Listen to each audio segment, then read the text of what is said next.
Olá, este é o cenário que enquadra os meus dias. Já descobriste onde estou e o que faço?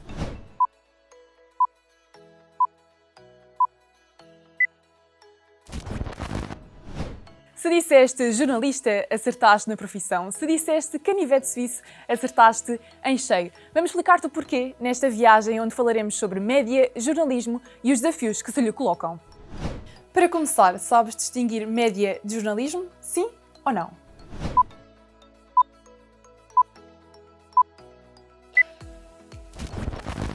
Os médias são meios que possibilitam a comunicação, são dispositivos tecnológicos, são recursos que produzem e difundem mensagens e conteúdos como jogos de futebol, publicidade, filmes, notícias. Têm por isso duas funções básicas, a de informar e a de entreter.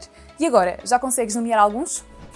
Os média vivem connosco, fazem parte do nosso cotidiano desde o momento em que acordamos ao momento em que adormecemos. Pensa na tua própria experiência. Como é que usas os média durante o dia? Qual é o primeiro meio que utilizas para comunicar e para receber comunicações?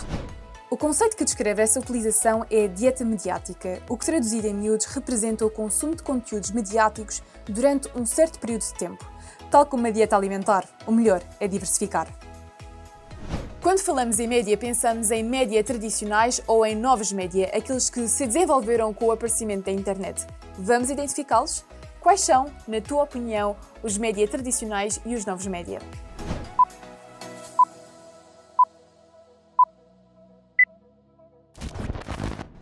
Claro que respondeste rádio, televisão, jornais e fotografia para os meios de comunicação tradicionais e blogs, sites e redes sociais como o Facebook e o Instagram para os novos média, certo? Está certíssimo, é sem dúvida essa a divisão correta. A internet vai trazer muitas vantagens à forma como acedemos à informação e como comunicamos uns com os outros. Acedemos à informação de forma mais fácil, mais rápida, temos mais opções ao nosso alcance, falamos com mais pessoas, até com algumas que nem conhecemos na vida real. Partilhamos mais conteúdos em texto, em áudio, em vídeo, até nos tornarmos produtores de informação. Mas a evolução tecnológica não terá trazido algumas desvantagens? A maior desvantagem do jornalismo digital não é propriamente o jornalismo, mas sim as plataformas onde ele se mostra e se desenvolve, percebes? Porque confunde muito as pessoas, do que nós já falámos, do que é jornalismo e do que é uma página aleatória na internet. Sabes, acho que uma pessoa vai ao Google, procura um assunto para ter mais informações e não é assim tão fácil distinguir o que é jornalismo e o que é uma página aleatória da internet. E as pessoas procuram, mesmo que no seu subconsciente, quando vão à procura de informação, eles estão à procura da informação que querem. E muitas vezes encontram essa informação, a informação que querem, a informação que querem ver, que não é obrigatoriamente a verdade, em páginas que não são jornalismo, e então tendem a continuar a usar aquela plataforma ou aquela página para ir buscar mais informação, porque aquela página diz-lhes o que eles querem ler. Não lhes diz a verdade, não lhes diz os factos de uma forma objetiva, não lhes mostra mais caminhos, não lhes mostra as duas partes da moeda, um facto e o outro, e isso acaba por prejudicar o jornalismo indiretamente, porque é uma concorrência direta desleal. Pois, a verdade é que nem tudo são vantagens. O mundo digital veio revolucionar as nossas vidas e como nos ajuda a passar o tempo. São tantas as opções que o difícil é mesmo escolher. Eu arrisco-me a dizer que estamos mais apáticos e até mesmo mais solitários, mesmo neste oceano de novos amigos. E que desafios terá trazido a evolução do digital a quem produz a informação a nível profissional? Acredita que muitos. O facto de estarmos numa transição digital à procura de qual é que é o futuro do jornalismo, onde é que devemos estar, com que abordagens é que devemos ter, para quem é que devemos falar, como é que devemos falar. Portanto, é o nosso primeiro desafio e, claro, saber estar neste meio da internet, porque estamos a lidar com muitas fontes de informação distintas. Os desafios que eu enfrento são muito tentar encontrar o equilíbrio entre o que as pessoas querem saber e o que nós, enquanto jornalistas, achamos que as pessoas devem saber. Portanto, é aqui o equilíbrio entre o que as pessoas querem saber e a agenda e o que efetivamente é importante e nós achamos que eles devem saber.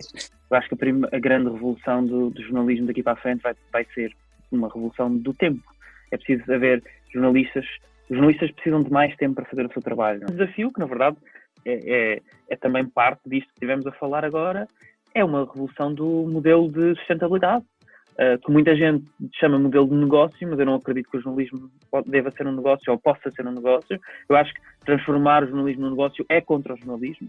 Portanto, o jornalismo não devia ter fins lucrativos.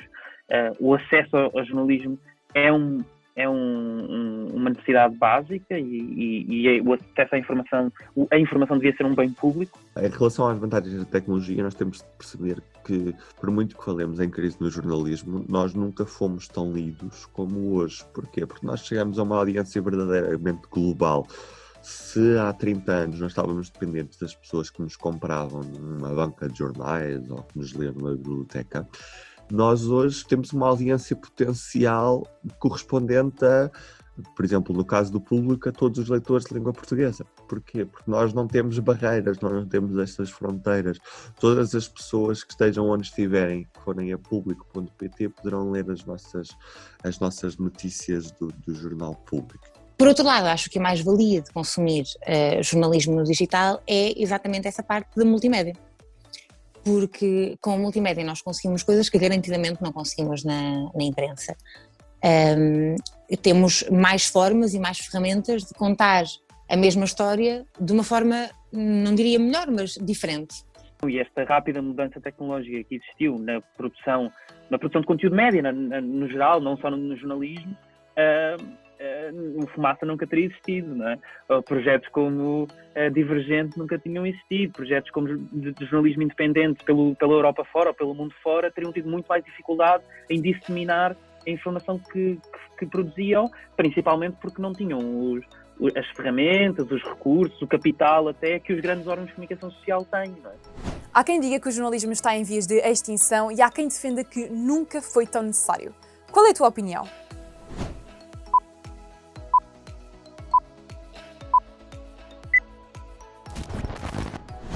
O que fazem os jornalistas? Os jornalistas transformam acontecimentos em informações, tendo sempre como valores base a verdade, a responsabilidade, o interesse público e a transparência. Estão também sujeitos a regras deontológicas, éticas e narrativas, e não são poucas. Sabias que até lhes chamam cães de guarda? São elementos essenciais numa democracia. Servem os cidadãos, ajudando-os a identificar o que é verdadeiramente importante para as suas vidas. São uma espécie de guardiões dos cidadãos, das comunidades que os leem, veem, ouvem, que os respeitam.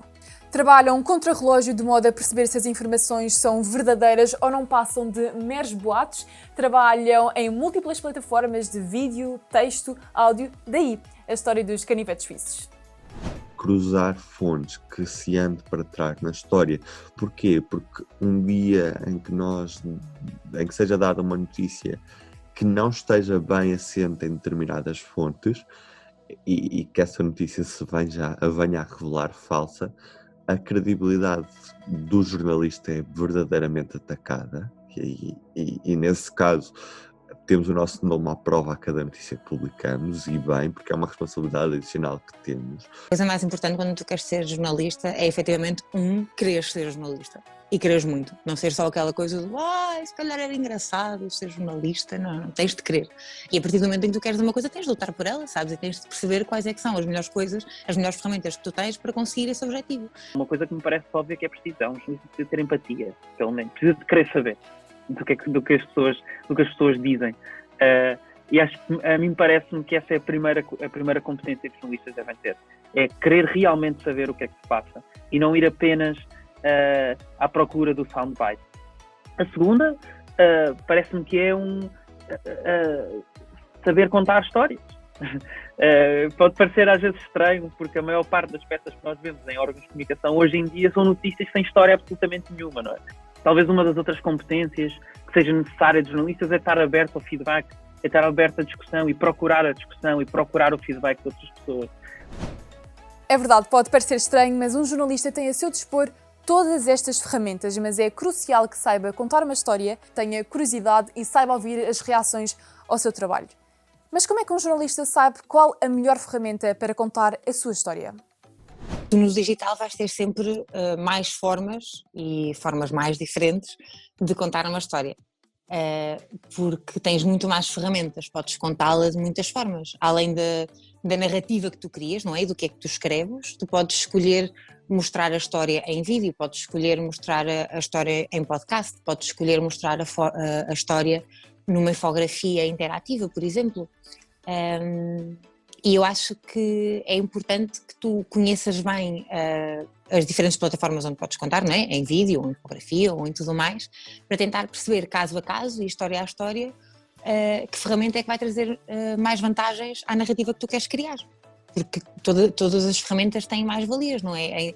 Uma infografia, por exemplo, é ótima para tu tratares histórias que são muito complicadas, então tu queres esquematizar e criar um mapa gráfico de toda a informação para a pessoa conseguir divagar melhor. Se calhar se for uma história mais profunda, tu consegues, com o vídeo, fazer efetivamente uma experiência imersiva e a pessoa sentir que vai àquela história, estar com aquelas pessoas que fazem parte da história e viver a história também. Acho que é uma coisa muito de caso a caso e de história para história.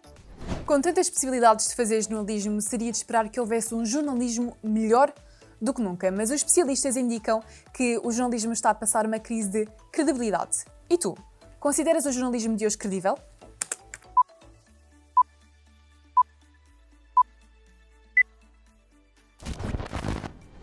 O problema é que muitas das vezes as pessoas acham que os jornalistas não lhes estão a contar a verdade. Porquê? Porque elas leram uma coisa qualquer na internet que acham que devia estar nas notícias e que não está. E se calhar não está nas notícias porque não é bem realidade.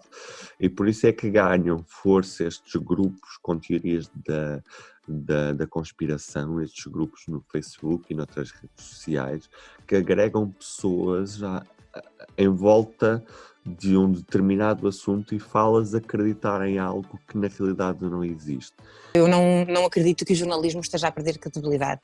Eu acho é que há cada vez mais plataformas onde pode haver informação falsa mascarada de jornalismo. Sabes aquele problema que toda a gente fala, as fake news, em que de repente...